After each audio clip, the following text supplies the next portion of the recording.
Isang magandang araw sa inyo, lahat ng mga nanonood at nakikinig dito sa Your Everyday Economist YouTube channel by Professor Alvin Ang. I would like to greet you all a very happy new year at sana po ay naging matahimik at mapayapa, ngunit punong-puno ng pag-asa ang ating bagong taong 2021.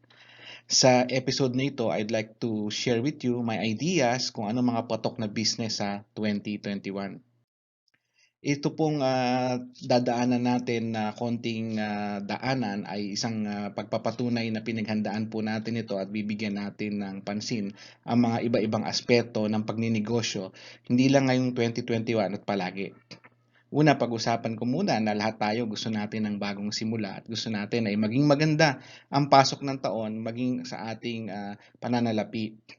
So, titignan muna natin ang mga trends ng mga nakalipas na taon at tignan natin kung ito yung magpapatuloy. Pagkatapos, iisa-isahin na natin ang mga patok na businesses. At bandang huli, gusto rin natin makita ano ba ang dapat matandaan sa pagninegosyo. Ang gusto ko munang ipakita sa inyo ngayon ay yung ating kalagayan sa ASEAN, para makita natin ang kalagayan ng Pilipinas, ano naging epekto ng COVID sa kita ng ating mga kababayan kumpara sa ating mga kapitbahay dito sa ASEAN. Makikita niyo po ang Philippines po, 70% po ng ating mga kababayan either nawalan ng trabaho o nabawasan ng kita. Napakalaki po ng epekto ng COVID sa ating pangkabuhayan. Kaya dyan po ay napakahalagang trend sapagkat gusto natin makita kung paano masusustain ang mga businesses kung malaki po ang nawalan ng kita. Doon po sa mga pag-aaral ng mga negosyo na naapektuhan, ito naman po pinapakita ko sa inyo po itong slide na to. Makikita natin na yung pula, ito po yung nawalan ng trabaho, yung pula at dilaw na makikita ninyo, yun po yung mga nawalan ng trabaho na sampang kalahatan. Ngunit yung pula, yun talagang hindi na nakabawi. No, yung dilaw, nakalipat sila ng trabaho. So yan ay nasa area ng construction, transport, accommodation, no, education, mga health din, manufacturing at iba pa. Kita natin malaki po talaga ang epekto nito sa mga sektor na to. Ang mga hindi masyado naapektuhan ay nasa ilalim. Ito yung may kinalaman sa kuryente, sa finance, agrikultura, professionals at mga nasa pamahalaan. Okay? Paano po nag-cope ang ating mga kababayan sa sitwasyon na ito? Makikita natin na ang pag-cope nila ay kahit na anuman krisis ang hinaharap, nagbabawas din ng consumption at expenditures. Kaya ako pinakikita to para makita nyo po ang trend. No? Kung nagbabawas ang consumption, gumagamit ng mga ipon, nagbebenta, nangungutang at nagde-defer ng payment at gumagawa rin ng paraan na magbenta at gumawa ng mga paninda at humingi ng tulong sa pamahalaan. So makikita natin may coping strategies din ang mga kababayan natin. At dahil diyan, dahil sa malaki ng impact ng COVID sa kabuhayan ng ating mga kababayan, ano ba yung mga gastusin na malaki ang binagsak? Ito yun, nakita naman na natin kanina, no? Restaurants and hotel, talagang hindi masasama yan sa budget ng ating mga kababayan, no? Malaki pong binaba niyan. Yung katamtaman na binaba, ito yung sa transport. Hindi po dahil ayaw nila sumakay kundi dahil po sa mga restriction na wala pong masakyan at ang mobility ay limited kaya bumaba din ang gastusin diyan. At siyempre nakita din natin na dahil hindi naman masyado lumalabas ang mga kababayan natin, yung kanilang gastusin sa pananamit, gamit sa paglabas ng bahay, malaki din ang ibinagsak niyan, ano? Isa nga yan sa dahilan na napansin natin itong mga malalaking sale na nangyari sa mga online sellers, yan ang mga top sellers. Why? Kasi po malaki po ang stocks pa nila at kaya kailangan po medyo bumaba ang presyo po ng mga produktong ito. Ano naman po yung hindi yung tabla ang paggastos o paggastos ng mga pamilya, edukasyon, no? Kahit na medyo mahirap itong sitwasyon natin, prioridad pa rin ang edukasyon at siyempre ang kalusugan. So, lalo na ngayon, no, laki ng expenditures, nagdagdag po tayo sa budget ng vitamins at lahat ng pampalakas, ano? At ano po yung mga pinagkakitaan, kumita ng mga pinagkakagastusan ng ating mga kababayan? Siyempre pagkain. Sa totoo lang po, lumaki po ang konsumo natin sa pagkain. Kaya hindi po ako magtataka, marami po ngayon ang nagtatry na ang kanilang New Year's resolution ay magpapayat. No? Kasi po nag-increase po ng mga 4% sa ordinaryong pamilya ang gastos sa pagkain kasi nga nasa bahay lang karamihan. And then, siyempre, lumaki din po ang gastusin sa bahay, mga pangangailangan sa loob ng bahay, kasama dyan ang miscellaneous goods dahil sa pagkabigla mo na nagbago ang pamumuhay na sa loob ng bahay, kailangan ng mga ibang goods and services na kagastusan mo rin, no? Katulad na halimbawa, kailangan ayusin ang bahay, magdagdag ng upuan, magdagdag ng lamesa, o mag-reorganize ng bahay. Yan, dahil sa work from home at study from home. Pero yung talaga pong hindi nabawasan ang gastos ng mga kababayan natin, in fact, lumaki pa. Ito yung communication. Alam naman po natin, kaya po tayo nakakapag-usap ngayon dahil sa internet, kahit po medyo lumaki po ang gastos natin dyan, sige lang po. Dahil yan na po ang pinanggagalingan ng ating paggalaw at pagkilos sa loob nitong pandemya na ito. At siyempre finance, ano? Ito po, napansin na po namin, mga kasamahan ko rin sa Economics Department sa Ateneo, sa pangunguna ni former Secretary Cielito Habitong, sabi niya, ang mga bangko at finance ay mukhang hindi naapektuhan ng krisis. No? Kahit anong itsura ng krisis, sila ay hindi natitinag sapagkat kailangan ng pananalapi sa pag-ikot ng bansa. Okay? At mga negosyo at even tayo mga mamamayan. At syempre nandiyan din yung kuryente, no? So matagal tayo nasa bahay, tumataas din kuryente at tubig natin, iba pa pong utilities. So with that background, gusto ko pong maintindihan natin ano po ang magiging direksyon ngayong 2021. Magpapatuloy ba yan? Magbabago? So makikita po natin, isa pa po sa major trend na pinuntahan ng lahat ng ito ay lahat po tayo ay naging digital, nagkaroon ng digital knowledge. So, hindi po naman siguro lahat na, pero tumaas po kasi ang paggamit natin ng electronic fund transfer. Bihira na nga po nagwi-withdraw ng actual na cash. Ano, siguro may sa inyo, may cash sa bahay pero hindi na karamihan kasi karamihan ay online activities na, maging pamimili or pagbabayad online na. No, nabawasan ang pag-i-issue ng cheque at karamihan electronic fund transfers na. Okay?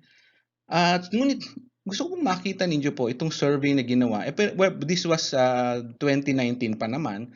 Pero itong pagpapakita, ito po ay gawa ng mga Pilipino. Marami pa pong survey na ginawa na po tungkol sa kung internet capable ba ang Pilipinas. Sumalabas po na iba-iba yung percentage. Pero ito gawa po ng ating mga ng statistical offices dito sa Pilipinas. Nakikita ng ating bansa ay among 16% lang talaga ang may direct access sa internet.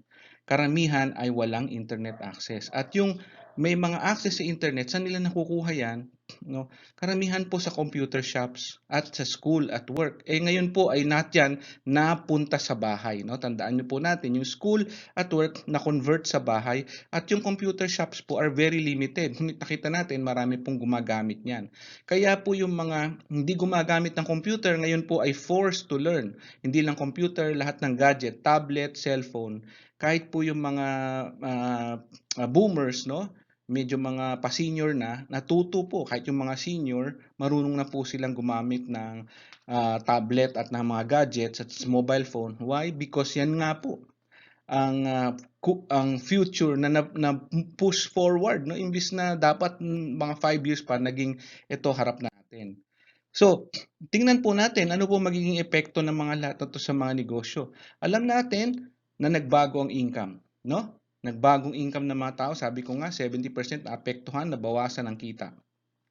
Changes in the number of consumers, maaari na siyempre kung wala kang kita masyado, hindi ka na rin magiging consumer ng isang particular product.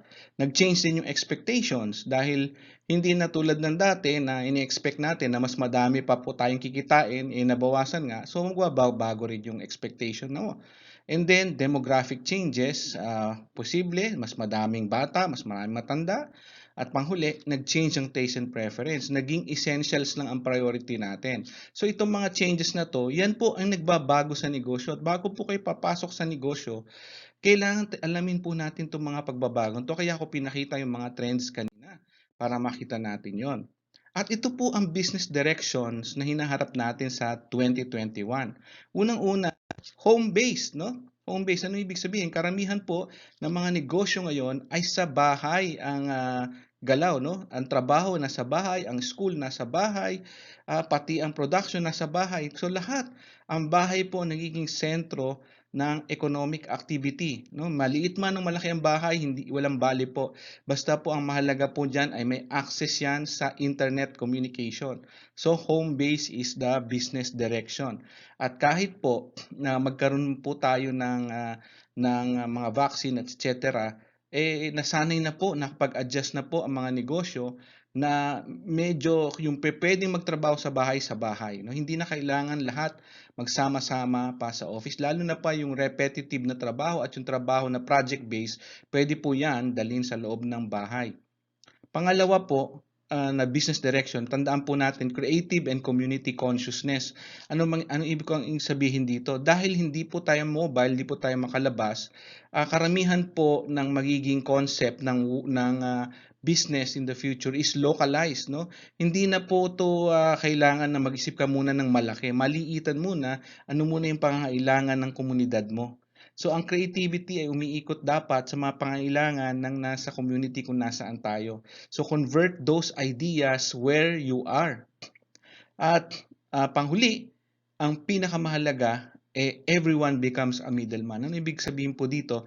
Kadalasan po, bago po tayo bibili, kailangan po muna natin maghanap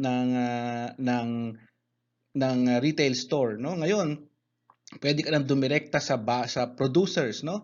So domestic sourcing, no? Lalo na po sa pagkain, fresh produce, pwede na po tayong dumiretso kung sino po ang nagtatanim, sino po ang gumagawa ng mga particular products, pwede na pong dumiretso, lalo na po yung mga farm and food items, no? So natatanggal po yung middleman, no? So nababawasan. O kung hindi ibig sabihin mawawala totally, nagko-convert sila into another form. So, ito po yung general business directions na kailangan tignan natin because ito po ang magdidikta ng mga produkto at mga service na i-demand ngayong 2021.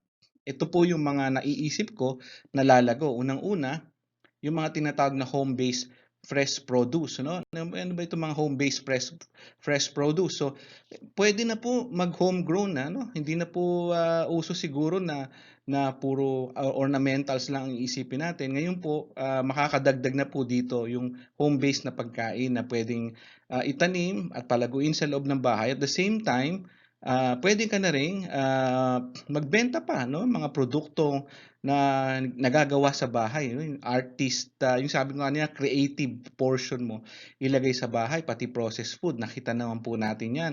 Nag-boom talaga ng gusto yan, kahit saan ka tumingin social media, ang dami po nagpo-produce. Maganda po yan, ibig sabihin, competitive na competitive yung market. So, pag competitive na competitive ang market sa home-based produce, ang ibig sabihin yan, yung pinakamagagaling ay hindi titigil, gawa ng gawa, isip ng isip, no? Kikita po natin na pagalingan po yan. And then, isa pa po na maganda pong pag-isipan yung tinatawag na community logistics. Sabi ko nga, community, no? So, ito mapansin natin, ano ba yung mga pangangailangan ng isang community, no? So, while napansin nyo siguro, nitong papasko na, ang hirap pong kumuha ng mga delivery services, bakit naman hindi tayo magkaroon ng tinatawag na localized community service, no? So, community logistics, so magpapasabay, pabili, no?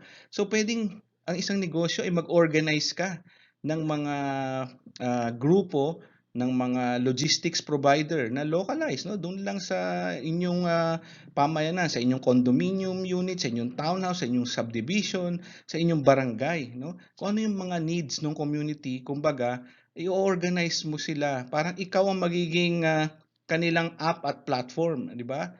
Kasama na rin po diyan transport providers, no? Meron na po niyang existing, pero formalize po natin dahil yan po ay magiging magandang continuing economic activity, mapupunta po talaga sa logistics. Napakalaki po ng role na logistics, hindi lang sa delivery, hindi lang kasama po ang transport ng tao. And then mobile safe services, anong ibig sabihin nito?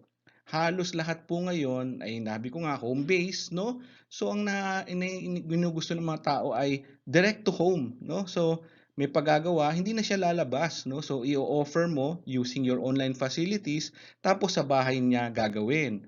Di po ba? Malaking tulong 'yun sa kanila. Yung kasama na diyan ang health, no? Yung check-up o telemedicine, no? Pati yung sa veterinaryo, yung sa mga alaga po natin, pati yung beauty, no? Pwede ka rin magpa-consult diyan, and then basic construction, yung mga repair, at saka napakahalaga nung connecting services. Paano mo i-connect yung iba't ibang online activities, no? Mobile safe services nga eh. So siguro yung makagawa tayo ng safe applications for this business to thrive, no? And then online skills, teaching and tutorials, napakadami po, no? So part ng creativity yung natutunan natin na i-share natin to pwede pong mag-charge, no? Magturo kayo online, no? Nakikita ko po because of technological advancement and the difficulty of real economic activity, karamihan po ngayon ang gusto nila mabilis na kaalaman. So certificate courses. So kung kayo po ay isang professional, pwede po kayong magturo and issue some kind of a certificate, no? Kung may maliit kayong training company, no? Na natuto kayo ng ganito sa isang cert company na ito, no? Yun po ang ano, no? Yun po ang nagiging trend. Marami po pupunta po online. So anything that you are skilled and good at, monetize it by training people, teaching people, no? At the same time, kumikita ka na, nakakatulong ka pa, natututo ka rin, no? Tsaka tutorial system, malaki pong magagawa po niya. And then, ito po, napakalaking need sa mga home-based economic activity production is yung value chain nila, no? So, sabi ko nga kanina, yung middleman, hindi po necessarily mawawala, magbabago. Pero kasi kailangan pa rin ng tinatawag na isang center kung sino nakakaalam na lahat. So for example, pag kailangan mo ng anything about the vehicle, eh, di ba, alam natin sa Pilipinas, Banawi yan, dito sa may Quezon City. So, yung strip na yun, lahat nandoon. So, bakit? Nandoon yung value chains needs, no? So ngayon, sa napapansin natin, kung ikaw may home-based production, kailangan mo ng packaging, hindi ka naman nagpo-produce no. So kailangan mo ng value chain. So halimbawa, kung ikaw naman ay baker, saan kumukuha ng mga supplies? So kailangan may value chain ka, alam mo kung saan bumibili ng mga ingredients, no, and so on and so forth. So dito malaki ang role na tinatawag ng connecting everything into a single place, no? So apps talaga, no? Malaki pong matutulong, social media marketing, yung marunong gumamit ng social media for business purposes. Now use your Facebook, your Twitter, your Instagram, and all of these YouTube for productive purposes, no? Marami na po nag-entertain. Doon na kayo pumasok sa nakakatulong, nakaka-add ng knowledge, and then nagiging income pa, no? Nakakatulong pa sa inyo. Katulad po ng paggawa ng marketing services, etc. Kailangan po 'yan. And then mobility. Sabi ko kanina, kailangan po ng paggalaw ng tao, kailangan po ngayon diyan ay ang mga gamit, no? How to be mobile. That means products and services that are related to logistics. So, motor, bisikleta, e-bike, lahat ng may kung ano man yan, kailangan yan ng trading at saka kailangan repair, no? Kailangan ng training. So, kailangan medyo kahit maliit, no, mag-start ng part ng value chain dyan, no? Mobility parts and products. And then, essential reselling. Alam nyo po, napansin po ng iba nating mga big retailers na yung mga tao, bumibili po sila ng products and services ngayon, pero ang pagbili po nila ay bulto, no? Ngunit kung bulto ang binibili, yung hindi naman lahat ng tao kaya bumili ng bulto. So, what happens now is that nagkakaroon ka ng opportunity for reselling, no? So ano 'yon? So dahil nga community ang focus natin, ang suggestion ko po sa inyo, for example, sa tubig nakikita natin 'yan, meron namang nagre-refill, no? Pwede rin siguro yung mga essential needs, alcohol, protective mask and the likes. Pwede po 'yan i-resell, pati ginagawa na po 'yan ng mga sari-sari store, baka pwede nyo pang dagdagan sa essential products, no? Kasi hindi lahat kaya ng mag-shop big, no? Mostly want to shop small. At kung yan essential reselling mo, maililink mo doon sa sa sinasabi ko kanina na mga community logistics, malaking tulong po 'yan, no? Saka essential reselling, pwede kang magkaroon ng app-based, community-based sa community mo lang na lahat ikaw na ang magiging sentro, no? So, parang bumabalik tayo sa panahon nung araw na may tinatawag na community store na lahat ng pangangailangan na naroon na. At panghuli, makikita natin part ng community efforts is to shorten the time ng mga pag-deliver ng mga produkto at services, no? So kailangan mo ngayon ng magkaroon tinatawag na warehousing and storage. Siguro sa bawat community ngayon magiging necessity po 'yan na merong warehouse and storage. Saan po manggagaling 'yan? Siguro doon po sa mga malaking negosyo na pull out o hindi naman nag-pour out o yung mga inuupahan tapos umalis na yung mga umuupa, walang pumapasok na bago, you can reuse, no? Use those places for warehouse and storage. Okay? So yun po mga general business ideas lang ano. So pag-isipan po ninyo kung saan po at yan po kasi most likely ang maglalago sa mga susunod pang buwan ano dahil yun nga po ang new normal eh. Hindi po kahit po may vaccine na yan na po ang magiging norm no. Kaya yung sinisuggest ko po pag-isipan niyo po yung role ng community at ng home base at nung how to be the middleman. At pinakamahalagang matandaan, no, isa sa principle at prinsipyo ng economics is that ang mga tao, tayo po, kumikita tayo dahil meron po tayong pinoprovide na produkto o serbisyo na pinahahalagahan, no, people value. No, pag bina-value, willing silang magbayad, hindi po ba? Tayo, pag may gusto tayo, tingin natin may value sa saan, babayaran natin. Ngunit sa dami ng binibenta at pag hindi mo napapansin mo, pag hindi nabibili, hindi bina-value 'yon. So kaya kailangan na mag-produce tayo ng product and service na pinag-iisipan ng mabuti, no? Sa kahit na sa pandemya na 'to, na hindi pa naman matatapos, no? Patuloy pa rin 'to, habang nag-iingat tayo, kailangan pa rin tayong kumita. Kaya kung doon sa mga sinuggest ko, may naisip po kayo, kailangan din sunod na pag-isipan po ninyo ay kung magke-create ako ng value, sinong bebentahan ko? Picture your target market. So, ito isang suggestion lang, no? Sino ba yung customer ko, anong mga age nila, ano kaya ang expense nila, at kung halimbawa pagkain ang ibinebenta mo, saan ka nagbebenta. So ito, idea lang. No? Pinag-iisipan po talagang lahat ito. Huwag po tayong sasabay sa agos. No? Pag-isipan po natin. Kaya ang mga pinakita ko po dito ay mga general ideas. Sapagkat gusto ko po, pag-isipan ninyo how to create value. That is the most important thing. Tayo po ay nagke-create ng value o ng halaga. Kasi tayo naman ay nagbabayad kung may halaga sa atin ng isang bagay o at ng serbisyo. Na walang pinag-iba, pag kumain ka, nasarapan ka, maganda yung serbisyo, di ba? Nagbayad tayo sa pagkain, pero nagbigay pa tayo ng tip, no? Because we value the service and we value the food. Yun po ang ibig sabihin noon, no? So, ganun din po. So, sa pag-iisip ng pagkakitaan, lagi pong iisipin the value that it creates, not just the price but the value. Meron ba itong halaga, willing ba ang taong magbayad sa produkto at serbisyo kung ito?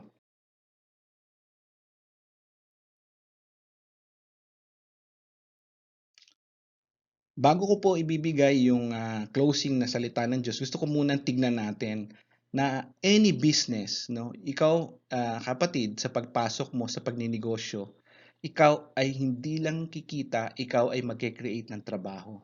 Dahil kung ang produkto na binibenta mo o at ang serbisyo na ino-offer mo ay willing mag-pay ang tao, ibig sabihin nagke-create ka ng trabaho na gusto ng taong bayaran.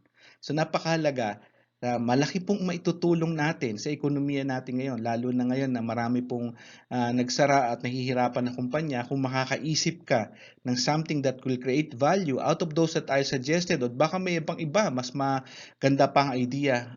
Yung mga sinabi ko, suggestion lang yun, pero ikaw makakaisip na magiging magandang negosyo sa panahon na ito. At higit sa lahat, no? Sabi nga ng salita ng Diyos sa Jeremiah 9:22-23, Thus says the Lord, let not the wise man boast in his wisdom, let not the mighty man boast in his might, let not the rich man boast in his riches, but let him who boasts boast in this, that he understands and know me. And I am the Lord who practices steadfast love, justice, righteousness in the earth, for in these things I delight, declares the Lord. So lahat po ng kaalaman, kagalingan natin, kayamanan natin, bandang huli, hindi po magiging mahalaga yan kung hindi po natin kilala ang Panginoon. So sa panahon po to, once while you are thinking kung ano po yung magandang pagkakitaan sa mga sinuggest ko, mukhang patok pero konsultahin ang Panginoon at siya magbibigay sa inyo ng tamang sagot sa mga tanong na ito. Itong masasabi ko sa inyo at isang maligaya at masaya at mapagpalang 2021 sa atin lahat. God bless hanggang sa muli. Ito po ang inyong everyday economist, Alvin Ang, nagsasabing enjoy God first and then you will enjoy everything He has given you. God bless.